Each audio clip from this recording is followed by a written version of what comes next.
नमस्कार दोस्तों, देव education DNA channel में आपका स्वागत है। आज का अपना टॉपिक है प्रकाश ऊर्जा के बारे में। तो इसके अंतर्गत अपन पढ़ेंगे कि प्रकाश का परावर्तन, अपवर्तन, पूर्ण आंतरिक परावर्तन, विवर्तन और विक्षेपण, इन सभी के बारे में अपन वन बाय वन पढ़ेंगे। तो सबसे पहले देखते हैं प्रकाश के बारे में कि प्रकाश क्या है।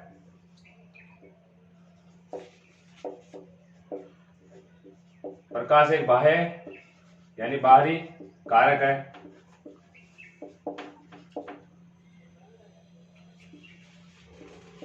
जिसके कारण अपन देख पाते हैं किसी चीज को, जिसके कारण हम किसी वस्तु को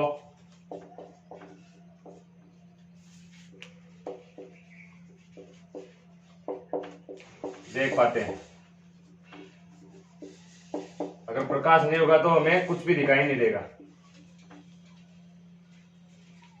और प्रकाश क्या है? ऊर्जा का ही तो रूप है, ऊर्जा का एक रूप है। और अपन ने पढ़ा है ऊर्जा है, ऊर्जा कभी भी वेस्ट नहीं होती। मतलब टोटल ऊर्जा यानी कुल ऊर्जा जो होती है वो हमेशा संरक्षित रहती है।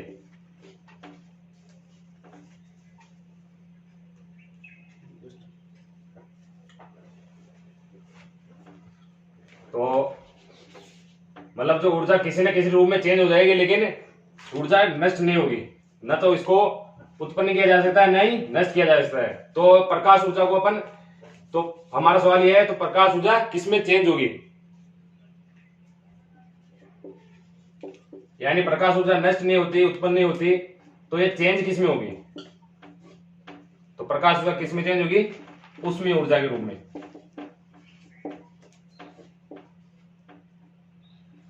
यानी हीट एनर्जी, हीट पैदा करती है। जब अपन सूर्य के सामने खड़े होते हैं, सूर्य के नीचे, तो प्रकाश हमें मिलता है सूर्य से, तो किस में कन्वर्ट होता है? ऊष्मीय ऊर्जा से। हमारी बॉडी का जो टेम्परेचर है वो तेज हो जाता है। इसकी वजह से जो प्रकाश ऊर्जा है वो किस में चेंज हो जाएगा? ऊष्मीय ऊर्जा में। और इसके बारे में मैक्सवेल ने क्या कहा था?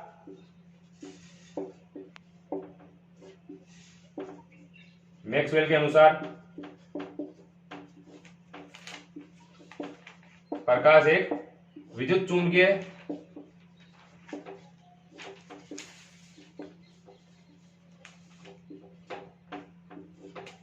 तरंग का रूप है।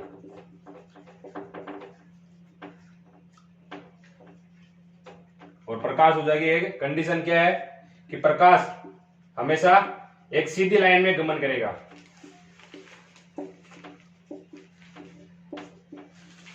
हमेशा सीधी रेखा में गमन करेगा, ये इसकी कंडीशन है। इसके आगे अपन देखते हैं अलग अलग वैज्ञानिकों ने प्रकाश ऊर्जा के बारे में अपने अपने क्या रिव्यू दिए थे। तो सबसे पहले देखेंगे अपन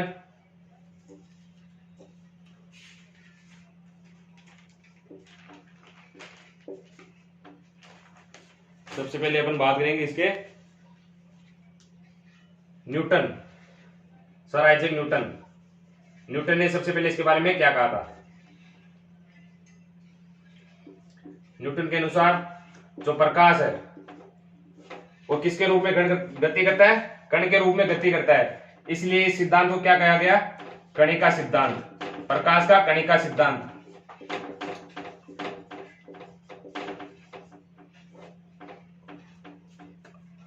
इसके बाद में आया था हाइगेंस।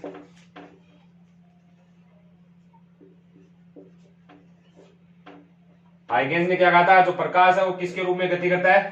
तरंग के रूप में। तरंग के रूप में प्रकाश गति करता है। और इस सिद्धांत को क्या कहा गया? तरंगीय सिद्धांत।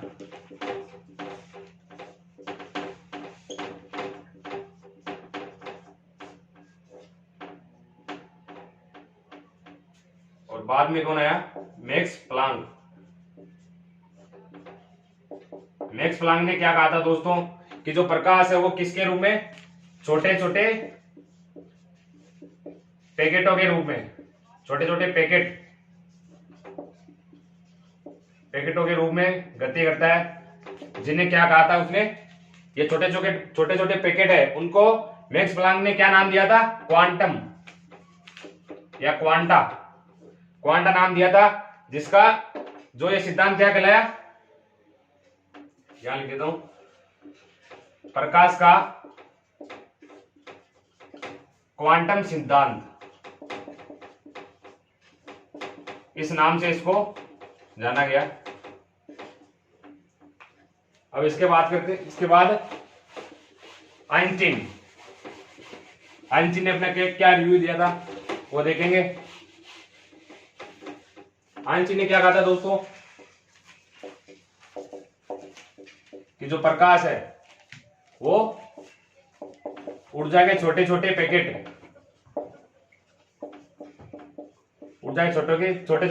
के रूप में गति करता है, जिसे क्या कहा गया, फोटोन। दोस्तों यहाँ मैक्स प्लांक ने क्या कहा था, छोटे छोटे पैकेट को क्या कहा था, क्वांटा। उसी तरह आइंस्टीन ने यहाँ क्या कहा, इसको फोटोन नाम दिया, और इस तरह इसका नाम क्या पड़ा, प्रकाश का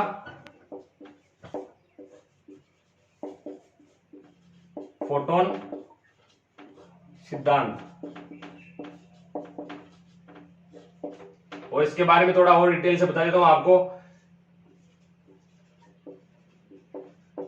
फोटोन क्या है, प्रकाश की सबसे छोटी इकाई।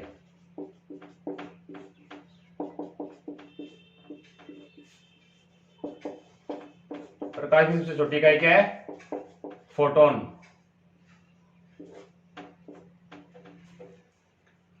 और आइंस्टीन ने फोटोन नाम किस आधार पे दिया वो देखते हैं। प्रकाश विद्युत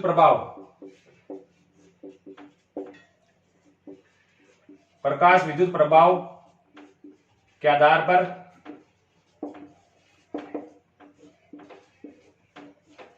क्या नाम दिया गया था, फोटोन को प्रतिपादित किया गया था। और कब किया गया, 1905 में, जिसके लिए आइंस्टीन को नोबेल पुरस्कार भी मिला था।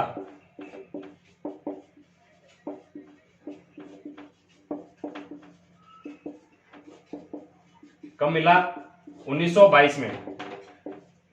यानी 1905 में फोटोन को प्रतिपादित किया, जिसके लिए कब इसको पुरस्कार कब मिला, 1922 में।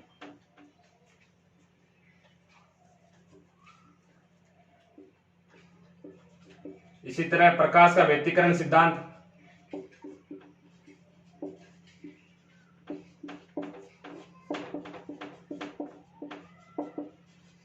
ये किसने दिया था, थॉमस यंग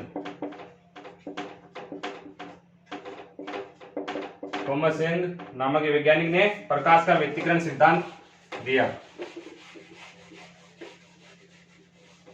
लाइट के बारे में अपन एक बात और देखते हैं कि प्रकाश को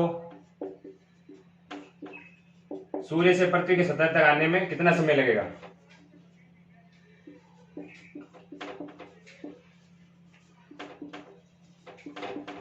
पृथ्वी की सतह तक पहुंचने में कितना समय लगेगा,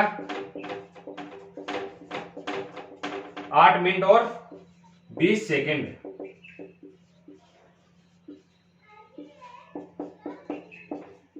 यानी जब सूर्य का प्रकाश पृथ्वी की सतह तक पहुंचेगा तो कितना वक्त लगेगा उसको, 8 मिनट और 20 सेकंड का समय लगेगा।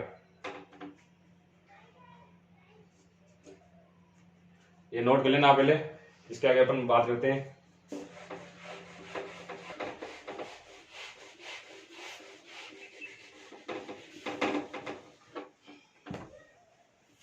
अब देखेंगे न्यूटन ने प्रकाश के बारे में क्या कहा था। न्यूटन ने कहा कि जो प्रकाश है 7 रंगों का मिश्रण है, 7 रंगों का मिक्सचर है,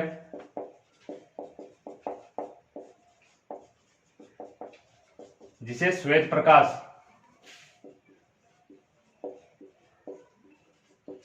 भी कहते हैं, इन 7 रंगों के मिश्रण को।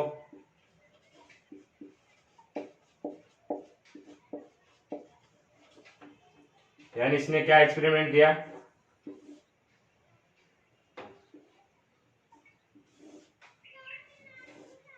ये कोई क्या है, प्रिज्म है। प्रिज्म होता है तो कोई 3D ऑब्जेक्ट है, त्रिभुजाकार होता है। यहां से उसने क्या किया, यहाँ पे एक टॉर्च ली, उससे क्या निकली, प्रकाश किरण, प्रकाश प्रकाश गया। तो प्रिज्म प्रिज्म के बाद एंटर होने के बाद ये जो प्रकाश किरण है वो किस में डिवाइड हो जाएगी, 7 अलग अलग रेज में, 7 अलग अलग किरण में।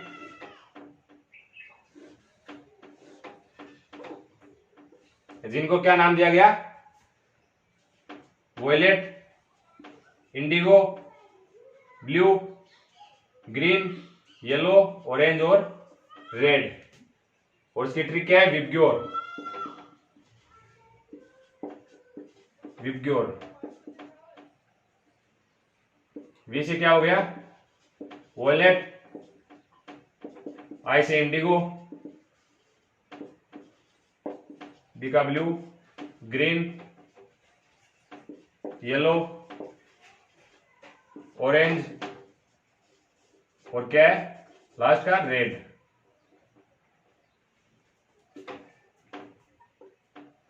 तो न्यूटन ने क्या कहा, जब प्रिज्म के अंदर प्रकाश गुजारा जाता है तो वो किसमें डिवाइड हो जाएगा, 7 अलग अलग रंगों में। किसमें किसमें, violet, indigo, blue, green, yellow, orange और रेड में।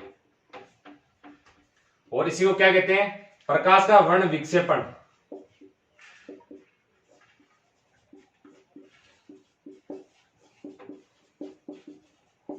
प्रकाश का वर्ण विक्षेपण किसे कहते हैं, इसी सिद्धांत को। और जो इंद्रधनुष है, इंद्रधनुष भी किसके सिद्धांत पर काम करेगा, प्रकाश के वर्ण विक्षेपण पे। और इसमें जो वॉयलेट कलर है, वॉयलेट और रेड के बारे में देखेंगे अपन कि जो वॉयलेट कलर है, वॉयलेट का विक्षेपण सबसे अधिक होता है। क्यों होता है वो देखेंगे, यानी अधिक फैलता है।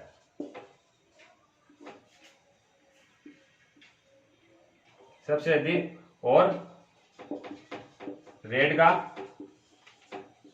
सबसे कम।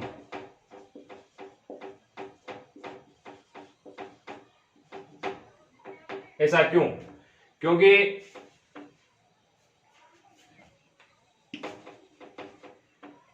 यहां से जब अपन नीचे चलेंगे तो लैम्डा यानी तरंग दैर्ध्य, तरंग दैर्ध्य का क्रम क्या रहेगा, इस तरफ घट जाएगा। और फ्रीक्वेंसी इसके अपोजिट होती है, हमने देखा था, जो लैम्डा इसके बराबर होता है, इसके बराबर ही तो होता है, व्युत्क्रमानुपाती होता है। इसलिए लैम्डा इस तरफ घटेगा तो फ्रीक्वेंसी क्या होगी, नहीं दोस्तों इस तरफ बढ़ेगा लैम्डा, सॉरी, और फ्रीक्वेंसी क्या होगी, इस तरफ घटेगी।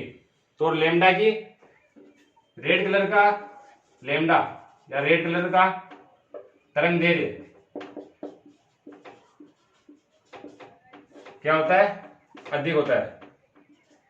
और फ्रीक्वेंसी यानी आवृत्ति सबसे कम। और वॉयलेट की बात करें अपन,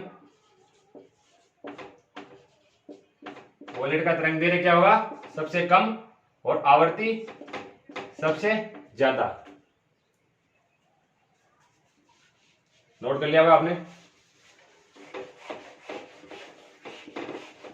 इसके आगे अपन बात करेंगे प्रकाश की चाल या वेग किस माध्यम में कितनी होती है।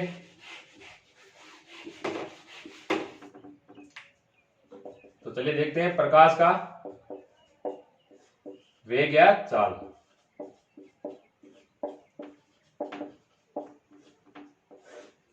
तो नॉर्मली आपने पढ़ा हुआ, क्या बताए बुक्स में, क्या बताते हैं प्रकाश की चाल को 3 × 10⁸ मीटर प्रति सेकेंड। तो दोस्तों ये किसकी चाल है, सिर्फ निर्वात में, यानी जब माध्यम क्या होगा, निर्वात, निर्वात में प्रकाश की चाल क्या होगी, 3 × 10⁸ मीटर प्रति सेकेंड। इसके आगे एक पॉइंट बताता हूं आपको कि निर्वात, गैस, द्रव और ठोस, इन चार माध्यमों में किस में सबसे ज्यादा प्रकाश का वेग होगा? तो सबसे ज्यादा किस में होगा? निर्वात में, फिर गैस, फिर द्रव, और सबसे कम किस में होगा? ठोस में। इसका आप ध्यान रखना। इसके आगे अपन देखेंगे जल के बारे में। ये अपन ने देख लिया निर्वात में कितना होता है, 3 × 10⁸ बाद में क्या आएगा? जल। जल में कितनी होती है? 2.25 × 10⁸ मीटर प्रति सेकेंड। यह है जल में प्रकाश का वेग। इसके आगे तेल, ऑयल। ऑयल में क्या होगा?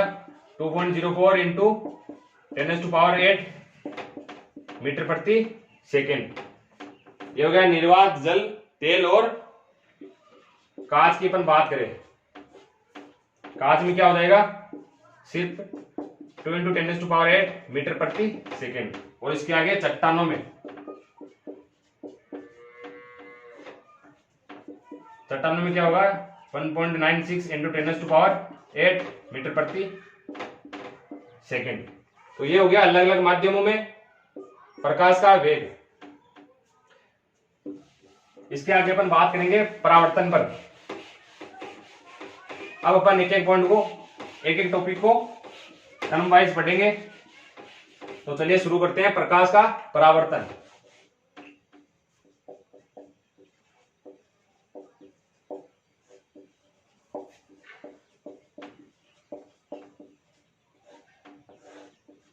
परावर्तन क्या है दोस्तों?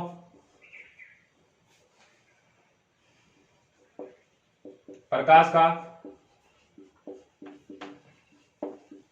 किसी परावर्तक पृष्ठ या सतह से टकराकर वापस लौटना।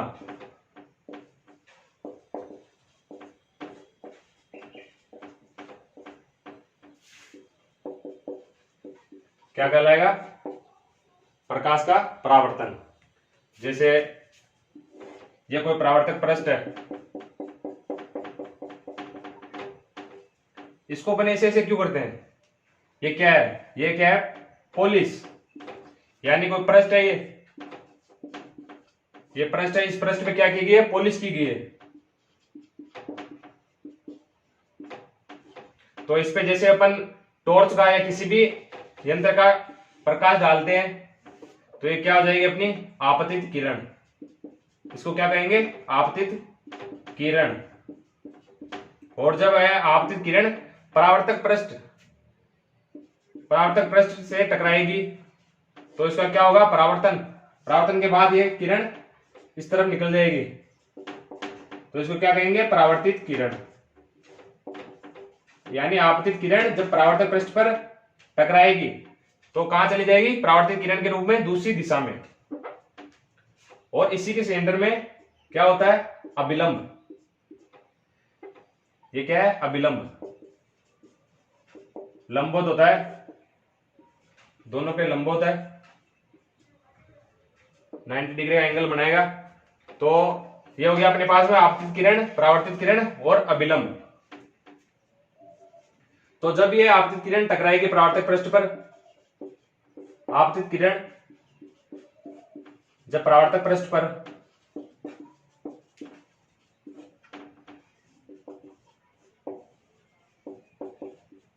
टकराएगी तो उसके बाद जो इस किरण की तीव्रता या आयाम, तीव्रता व आयाम केवल यही चेंज होगा। इसमें क्या होगा? कमी हो जाएगी। तीव्रता या आयाम में कमी। और अपरिवर्तित रहने वाली चीज क्या है? तरंगदैर्घ्य वह आवृत्ति। ये दोनों क्या रहेंगे? अपरिवर्तित, और बाकी सब चेंज होंगे। तो इनमें क्या ध्यान रखने वाली बात क्या है कि जब आपतित किरण परावर्तक पृष्ठ पर टकराएगी तो क्या चेंज होगा?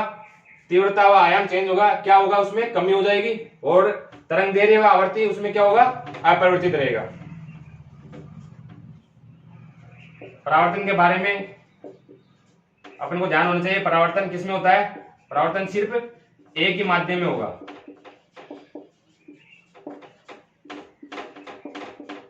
एक ही माध्यम में होगा, या तो सघन ले लो या फिर विरल। यानी ये कौन सा माध्यम है, विरल। विरल माध्यम है ये, हवा, वायु।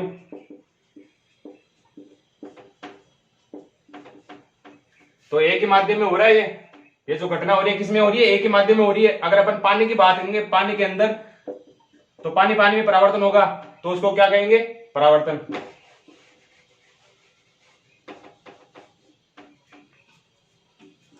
और इसमें जो पृष्ठ यूज की जाती है, परावर्तक पृष्ठ, उसमें सबसे बेस्ट किसको माना जाता है, सिल्वर को। यानी चांदी की पॉलिश जो की जाती है,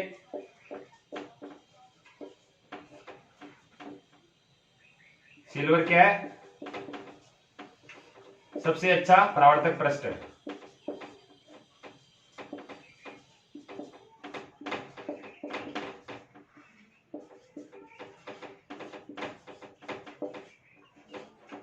तो ये 4 पॉइंट अपन को ध्यान रखना है प्रकाश के बारे, परावर्तन के बारे में। दूसरा क्या है, तीव्रता व आयाम में कमी और तरंगदैर्घ्य व आवृत्ति में कोई परिवर्तन नहीं होगा, अपरिवर्तित रहेंगे। और तीसरा क्या है, प्रकाश एक ही माध्यम में होगा। और सबसे अच्छा परावर्तक पृष्ठ क्या है, सिल्वर। अब अपन बात करेंगे प्रकाश के परावर्तन के नियम। 2 नियम होते हैं दोस्तों। डायग्राम को वापस बना देता हूं आपके लिए।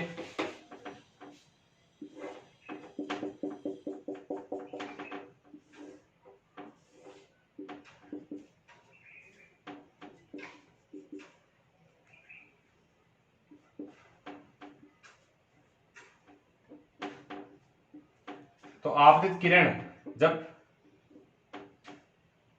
किरण और अभिलंब के बीच में जो एंगल होगा थीटा आई, इसको क्या बोलेंगे अपन, आपतन कोण। और अभिलंब और परावर्तित किरण के बीच में जो एंगल होगा थीटा आर से डिनोट करेंगे, जो क्या कहलाएगा, परावर्तन कोण।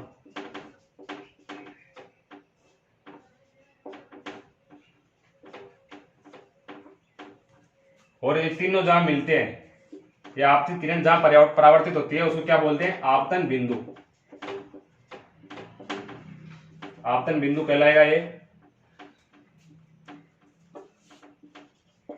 अब नियम की बात कर रहे हैं, तो नियम में सबसे पहला नियम क्या है कि जो आपतन कोण है वो किसके बराबर होगा, परावर्तन कोण के बराबर। यह है पहला नियम, आपतन कोण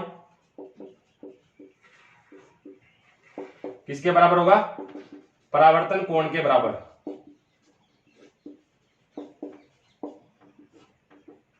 और दूसरा नियम क्या है कि आपतित किरण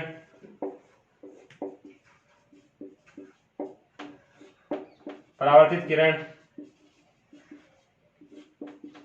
और अभिलंब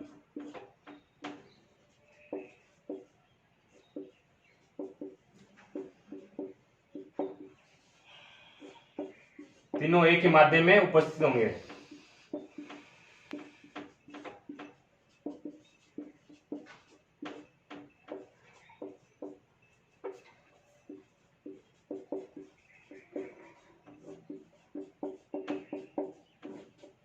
तो ये हो गए परावर्तन के 2 नियम।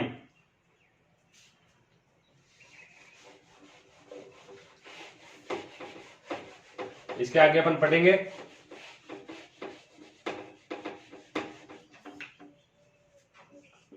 इसके एग्जाम्पल देख लेते हैं। मानव को किसी भी घटना का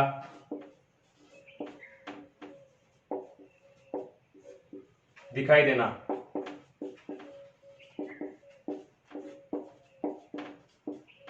यानी मैं जो कुछ भी चीज या वस्तु, जो कुछ भी चीज मैं देख पा रहा हूं, वो किसकी वजह से हो पा रहा है, परावर्तन के कारण।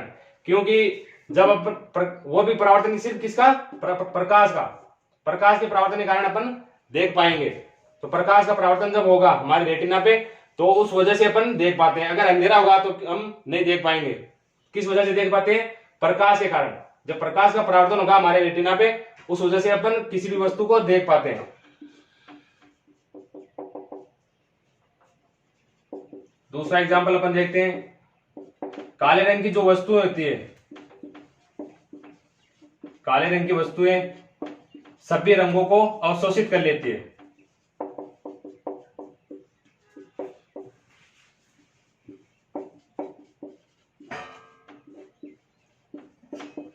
सभी रंगों को अवशोषित कर लेती है।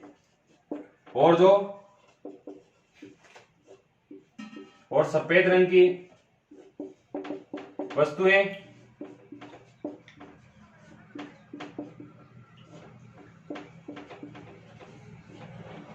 सभी रंगों को क्या करेगी? परावर्तित कर देगी।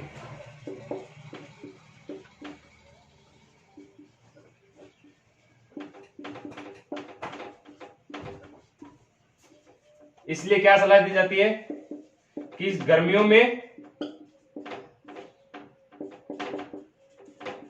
सफेद कपड़े पहनने की, और गर्मियों में सफेद कपड़े और सर्दियों में काले रंग के कपड़े पहनने की सलाह दी जाती है।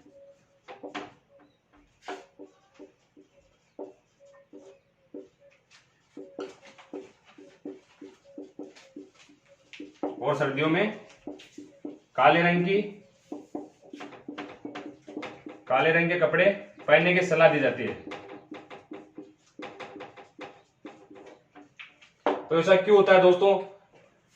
काले रंग की जो वस्तु होगी वो अपने में सभी कलर उनको अवशोषित कर लेगी, यानी ऑब्जर्व कर लेगी। यानी कोई वस्तु है ब्लैक कलर की, तो इसमें जितने भी कलर आएंगे, या सूर्य का प्रकाश भी जो होगा वो किसमें समाहित हो जाएगा, किसमें अवशोषित हो जाएगा? इस ब्लैक कलर की वस्तु में। और जब ये प्रकाशित है सूर्य का, तो सूर्य का प्रकाश किसमें कन्वर्ट हो जाएगा? उसमें ऊर्जा में कन्वर्ट होगा। तो क्या होगा? ये वस्तु गर्म होती जाएगी। इसलिए अपन गर्मियों में ब्लैक कपड़े नहीं पहनते हैं, क्योंकि प्रकाश ऊर्जा का रूपांतरण किसमें हो जाएगा? उसमें ऊर्जा में। और जो व्हाइट कलर की वस्तु होती है वो अपने में से जब प्रकाश किरण आती है इसमें, तो उसमें समाहित सभी रंगों को वह परावर्तित कर देती है। इसलिए अपन को गर्मी नहीं लगती है। जब व्हाइट कपड़े पहनेंगे तो गर्मी नहीं लगेगी, और ब्लैक कलर की कोई भी टी शर्ट या कपड़ा पहनेंगे तो क्या होगा? हमें गर्मी लगने शुरू हो जाएगी।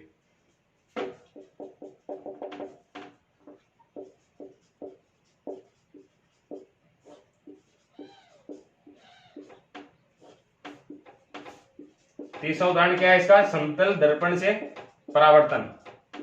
तो ये होंगे दोस्तों प्रकाश के परावर्तन के उदाहरण। इसके आगे अपन बात करेंगे इसी के एग्जाम्पल के बारे में, समतल दर्पण से परावर्तन के बारे में।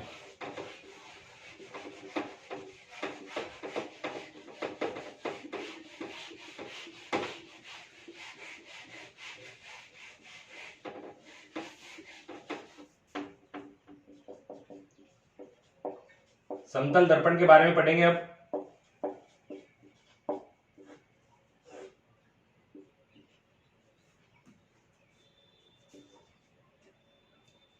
तो देखा होगा अपने घरों में शीशे लगे होते हैं, जो कांच होते हैं, उसमें क्या होता है? वही क्या है? समतल दर्पण वही होता है। इसकी जो वक्रता त्रिज्या होती है, वक्रता त्रिज्या की अपन बात करें इसकी, वो क्या होगी? अनंत। तो दोस्तों वक्रता त्रिज्या क्या होती है? अगर अपन लेंस की बात करें, लेंस का आकार कैसा होता है? गोलाकार। लेंस या दर्पण गोलाकार जब होता है तो वक्रता किस आधार पर ली जाती है? इसके छोटे से भाग के आधार पर। यानी कोई भी छोटा सा भाग ले लिया इसी का, तो ये जो घुमाव है इसको क्या कहते हैं? वक्रता। तो समतल दर्पण में क्या होगी वक्रता? क्योंकि स्ट्रेट है, सीधा है, एकदम सीधा है, इसलिए इसकी वक्रता त्रिज्या क्या होगी? अनंत। और इससे बनने वाला प्रतिबिंब क्या होगा? आभासी व सीधा। आभासी तो होता है जब अपन कांच में देखते हैं तो अपना प्रतिबिंब तो हमें दिखाई देता है, वही क्या होता है? आभासी। और कैसा प्रतीत होता है हमें? सीधा। और इसकी जो साइज होती है साइज क्या होती है उसकी, बिंब यानी अपन खुद कोई भी वस्तु बिंब के बराबर, और अपन जितनी दूरी पर इस समतल दर्पण से खड़े रहेंगे, यानी ये कोई एफ बी कोई वस्तु है यहां पे खड़ी है समतल दर्पण के सामने, तो इसके विपरीत जो प्रतिबिंब बनेगा वो किस दूरी पर बनेगा, सेम इसी दूरी पर। यानी मान लिया अपने 10 मीटर की डिस्टेंस पर ये खड़ा है और प्रतिबिंब कहां बनेगा, 10 मीटर या 10 सेंटीमीटर की दूरी पर ही बनेगा।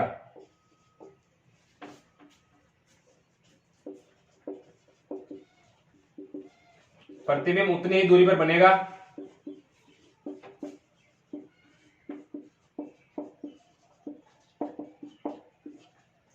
जितनी दूरी पर बिंब है, जितनी दूरी पर बिंब है।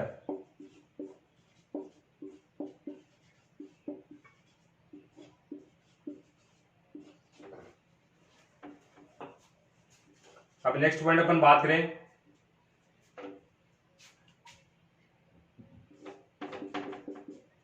जैसे ये कोई ऑब्जेक्ट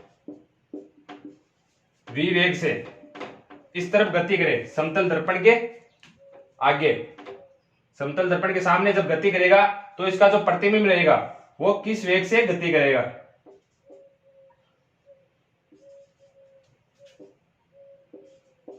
तो किस वेग से गति करेगा दोस्तों, ये दोगुने वेग से।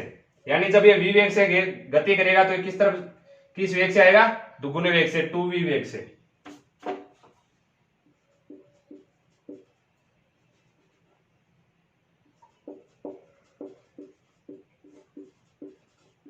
समतल दर्पण के सामने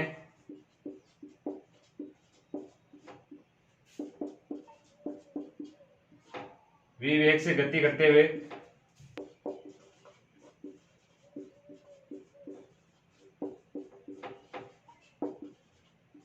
व्यक्ति का प्रतिबिंब किस वेग से गति करेगा, 2v वेग से, यानी दोगुने वेग से गति करेगा। इसी पे मान लो आपको जब सवाल दिया जाए, क्वेश्चन दिया जाए कि कोई समतल दर्पण के सामने आगे की ओर कोई व्यक्ति 10 मीटर प्रति सेकंड के वेग से गति कर रहा है, तो उसका प्रतिबिंब किस वेग से गति करेगा, तो किस वेग से गति करेगा, आपको क्या करना है, 2 से मल्टीपल करना है, 2 से गुणा करना है, क्या आ जाएगा, 20 मीटर प्रति सेकंड वेग, इस वेग से गति करेगा।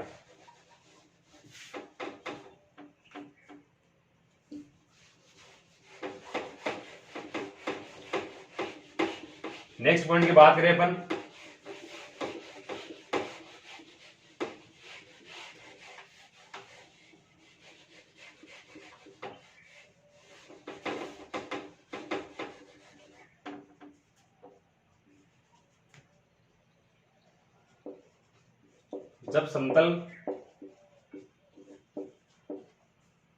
जब दो समतल दर्पण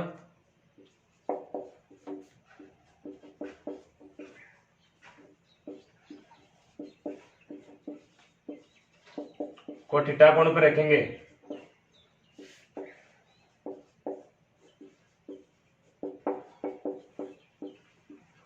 तो उनमें बनने वाले प्रतिबिंबों की संख्या क्या होगी, विषम संख्या होगी।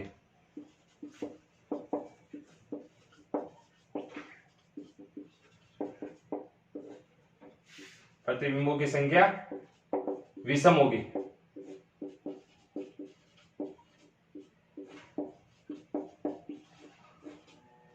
तो इस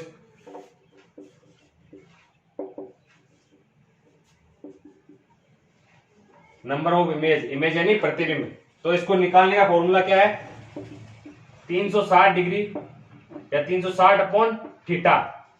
थीटा क्या है, दोनों समतल दर्पणों के बीच का कोण है। यानी मान लो दो समतल दर्पण रख दिए मैंने, यहां ऐसे रख दिए इस प्रकार से, ये दो अलग अलग समतल दर्पण है, तो इनके बीच का एंगल क्या है, थीटा। तो ये थीटा क्या है, समतल दर्पणों के बीच का कोण है। और जब ये कब आएगा, विषम,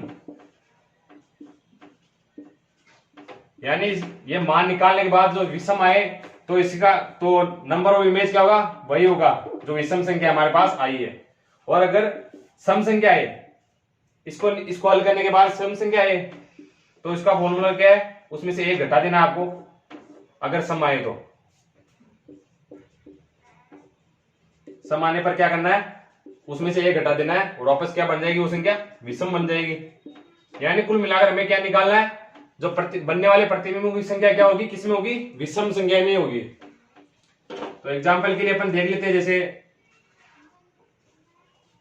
जैसे दो समतल दर्पण किसे 72 डिग्री के एंगल पर थीटा बराबर 72 डिग्री के कोण पर झुके हुए हैं, तो उनमें बनने वाले प्रतिबिंबों की संख्या क्या होगी।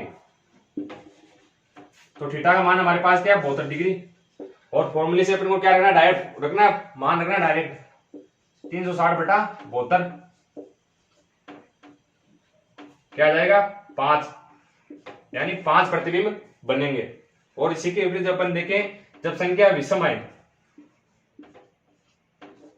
मान लिया 45 डिग्री है, यानी दो समतल दर्पणों के बीच का कोण कितना है, 45 डिग्री है, तो क्या आएगा इस स्थिति में हमारे पास 8 आ गया। तो 8 क्या है, सम संख्या है, तो 8 में से अपन को एक घटा लेना है, तो अपने पास क्या आ जाएगा 7। तो बनने वाले प्रतिबिंबों की संख्या क्या होगी, 7।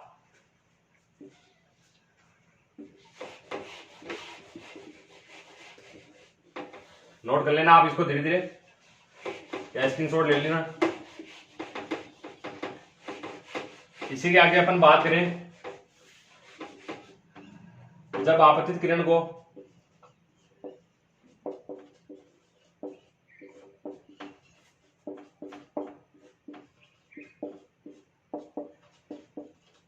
नियत रखते हुए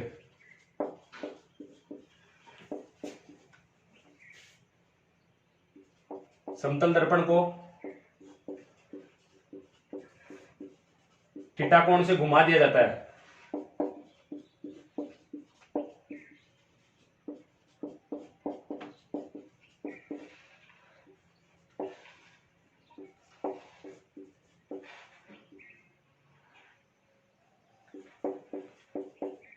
तो जो परावर्तित होने वाली किरण है वो क्या हो जाएगी, 2 थीटा एंगल से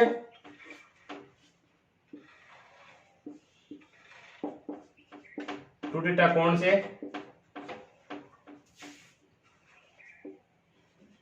घूम जाएगी।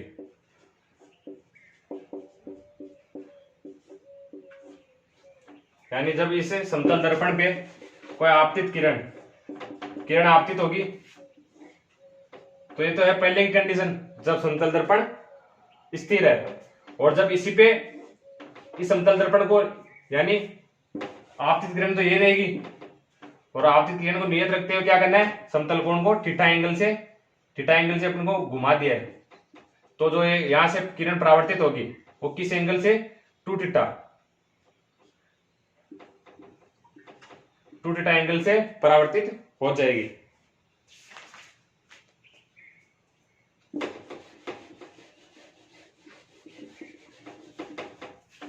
इसी में अपन एक क्वेश्चन कर लेते हैं, जैसे